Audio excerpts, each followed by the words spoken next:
Next is a review of President Bola Tinubu's recent trip to the Vatican City and endorsements by international multilateral organizations like the World Bank, IMF, and others.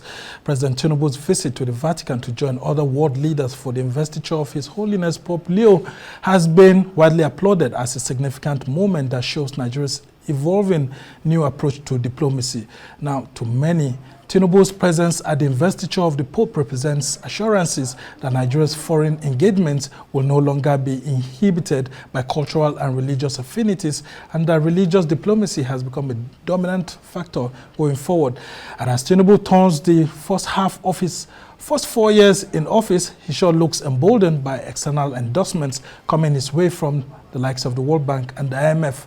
Now, the World Bank's latest report on Nigeria's economy, titled Building Momentum for Inclusive Growth, shows that the Nigerian economy grew by 3.4% in 2024, the highest growth rate since 2014. Now, the World Bank projects a continued growth in the Nigerian economy, estimating an expansion of 3.6% in 2025. And the question begging for answers is, why is the impact of the growth taking time to reflect in the lives of average Nigerian citizens? And also, there are other issues on the diplomatic front, like that of the appointment of ambassadors and several issues. Well, joining us now to review Tinubu's visit to the Vatican City and glowing endorsements is Senior Special Assistant to the President on Foreign Affairs and Protocol, Ademola Oshodi. Thank you so much, Ademola, for joining me. Thank you. Yeah. All right. So talk to me about, this visit. I've seen that some glowing endorsements of President Tinubu in recent times. And of course, the outing at the Vatican seemed to be like one of the shining moments for the Tinubu presidency. And you were there yourself, I was, and I got blessed by the Holy Father. Okay. Interesting. But yes, thank you for having me. It was actually a very successful outing. It shows the fact that Nigeria can move away from this identity issue politics that we have, religion, ethnicity.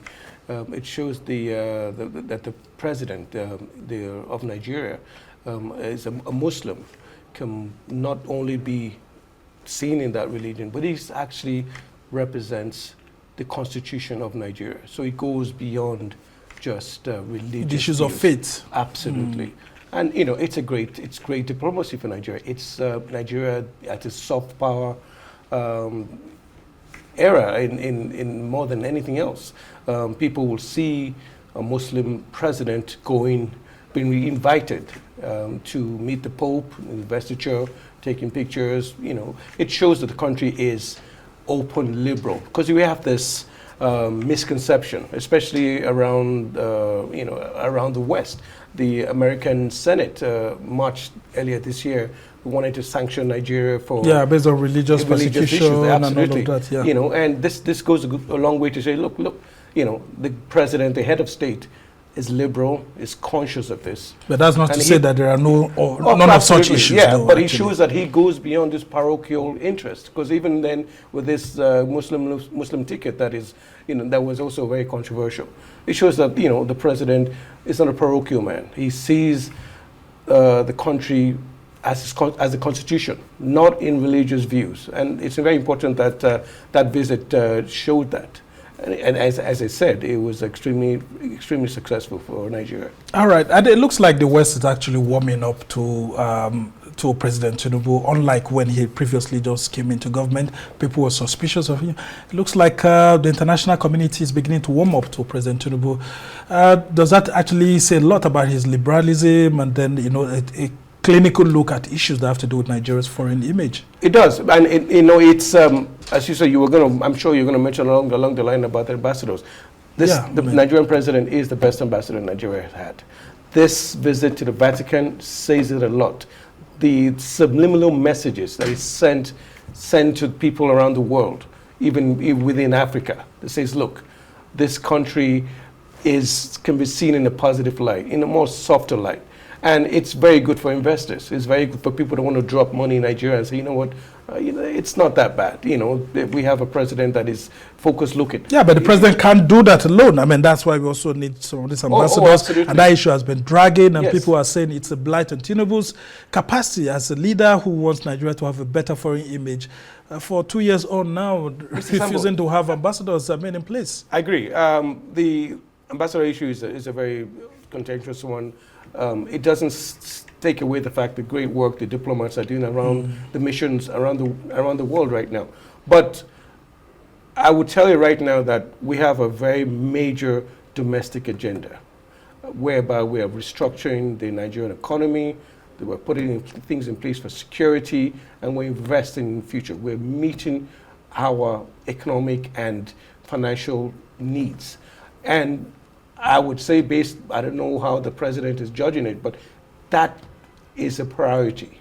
And unfortunately, we don't have ambassadors yet. It doesn't necessarily mean that they're not looking at that. We have over 54 billion naira that's been approved by the Senate to revive the missions. The missions are in a bad state. Revive the missions, have it ready for them. They're in debt, some of them are in debt, some of them, are not in great shape.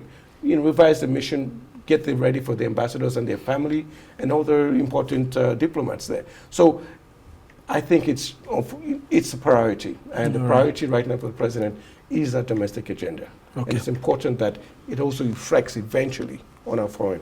Now, 2 years into the Tinubu presidency, we've seen him visiting Saudi Arabia, different countries, Brazil and all of that. What sort of foreign direct investment do you think that would have got from all those visits? Because people are saying a lot of, decisions were made, lots of MOUs signed and all of that, but it looks like we haven't got a lot of insight into the monies that have trickled into the economy. It is. The money is trickling in. It's billions. We have the Brazilians bringing this huge livestock investment coming into the Nigerian economic space. We have the Saudis partnering with the oil and gas industry. We have the Emiratis. We have the Qatars. We also have the Europeans. We have a lot of Spanish investments. This Nigeria-Morocco gas pipeline. Yeah, the Trans-Saharan gas pipeline project. It's a winner for Nigeria when that thing is fully established. So a lot of these things are budding. They're still in process. That project has been on for, decades. Absolutely. Actually. But now the UAE is, trying to show interest into providing about $25 billion or so. Absolutely. And that's what the new leadership has brought. Unfortunately, I think the average man on the street will say, what difference does that make to my life? And it's sad because it's still a lot of hardship for Nigerians. But it's important to put things in place. It's very important. We can't be lying to ourselves over the years. A subsidy here, subsidy there, the mishmash of forex exchange. That's just absolutely, really, really bad for the country. So the restructuring is taking place. And I would say in many ways that, we see, as you said, the growth of the economy is 3.4, next year maybe 3, or this year 3.6, and it will go on like that. We're on track to become the first since 2014 they said economy. And all of that. Absolutely, yes. But it is still an upward trajectory. Well, to Nigerians, it's just hanging there. They're not feeling it. That's what people are saying. When will it trickle down? That's why we need some of this, foreign direct investments to be visible. For people to have jobs and all of that. Absolutely. Your last guest, you were talking about the fall in prices of rice and things like that. Those are things that are taking place. It's a huge gauntlet of reforms, even the tax reform, and a lot of people are not going to feel it for now. And I pray that before the end of this year, we definitely see a tangible difference. But the reforms are necessary. The restructuring are necessary. And it's important that we see the vision there, as difficult as it may be. Well, Tinubu resumed the presidency, or assumed the presidency as the chairman of ECOWAS too. Heads of government and all of that, heads of state and government. 2 years on, there was like this diplomatic disaster that happened about Niger, Mali, and Burkina Faso leaving. As the one who's chairing ECOWAS with an extension, how would you assess Tinubu's 2 years in government amid this diplomatic disaster that happened? What is he doing to bring back these countries? What exactly are you doing to also support him? Because you are a special advisor. What are you doing to support him to ensure that we're able to win back the confidence of our neighbors? Thank you. Special assistant, I think. But special assistant. This was not Tinubu's problem. This thing has been festering for a while with the French and the Americans in those Sahel countries. So huge American base in Niger. We have the French colonial heritage and all over West Africa. Nigeria is actually surrounded by French-speaking countries. So it happened at the beginning of President Tinubu's administration. And you can see the fact that he faced it head on. ECOWAS has this doctrine on democracy. If you leave that path of democracy, it triggers certain sanctions. It is automatic. You are sanctioned, you are suspended, and there's also many, many other punishments, I should say. So it is by default. Of course, I think there were rumors about maybe an invasion to change governments and things like that. Yeah. But President Tinubu, as a chairman of ECOWAS, went through those steps. We cannot and we should not accept military rule anywhere in the world. Well, there was also another report, I mean, of what's happening in Ivory Coast, and tension was very, high during the week. And I just hope that we have some intervention from him too, I mean, to help, Absolutely, and there's ECOWAS is just celebrating 50 years. Yeah, I mean, I'd wanted to ask you that, to ECOWAS at 50, how do we manage the sub-region? Because the leadership is in Nigeria, so how is he exercising that function to ensure that we show leadership? When ECOWAS was created 50 years ago, many of these African countries, including Nigeria, we're still very young. Nigeria was just 15 years of democracy. We've had went through 50 years of independence. We went through a civil war, and many other African countries were just finding themselves. They were different ethnic groups brought together by the colonialists to create a country, create a nation. They're still finding themselves. Then ECOWAS comes in 1975. Now ECOWAS itself is trying to be its own self, be its own identity. While these 13 countries of ECOWAS are also trying to find their own identity in this world. So ECOWAS has done very well based on where it is. ECOWAS is the most important and the most successful regional body in Africa. We have we helped and democracy in those countries, especially Southern Africa, Sierra Leone, and all of that. and even in Gambia. So with Nigerian soldiers fought and died there. So ECOWAS has brought a lot of economic integration into the sub-region. Has it done enough? Probably not. But again, as I said, those countries itself have weak institutions. They have just created had their own country as independent. So you had this regional body telling them you have to devolve some of your sovereignty for freedom of movement, trade. So it is that dynamic that ECOWAS has been working and surviving on. Now, these countries that have left, it's a lot of it is weak institutions, climate change. The West has caused climate change for Africa. People there are experiencing poverty because of climate change. Farmland, water for herding, it's affecting everybody. Yeah, but so people don't have options but to take up arms and migrate across the Mediterranean to Europe. So it's not necessarily the country's problem. It's a lot of it is climate. Yeah, and people are looking to President Tinubu to show leadership as the chair of ECOWAS. There have been calls for reforms of ECOWAS, calls for reforms of the AU, and calls for reforms of even the United Nations. Yes. What's President Tinubu's agenda when it comes to Nigeria's vision? Yeah, Nigeria has had, citizen diplomacy, Africa first, before even our own internal thinking and all of that.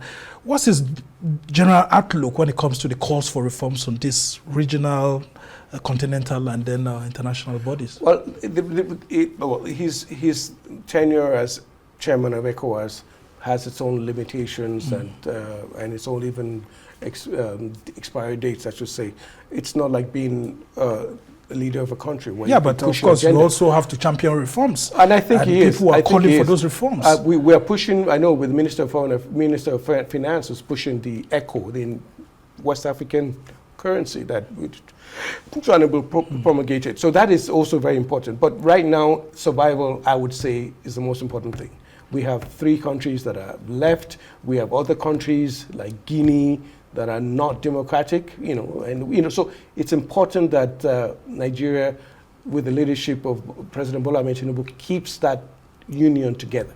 That's the most important thing. We don't want to stress it with, I don't think, with reforms and changing of things. Yeah, there have been talks that you're trying to lure them back, and looks like they will Niger is actually warming up. Yes. Back, we saw the foreign minister, in Niger, trying to see how, we could reboot our relations. And I think they will come back. They will come back. And I tell you why they will come back, Mr. Sambo. Because they will see what is happening in other parts of West Africa. They will see democracy flourishing, whether in some form or the other. They will see investments. They will see economies growing. They will be a pariah. They are pariah states.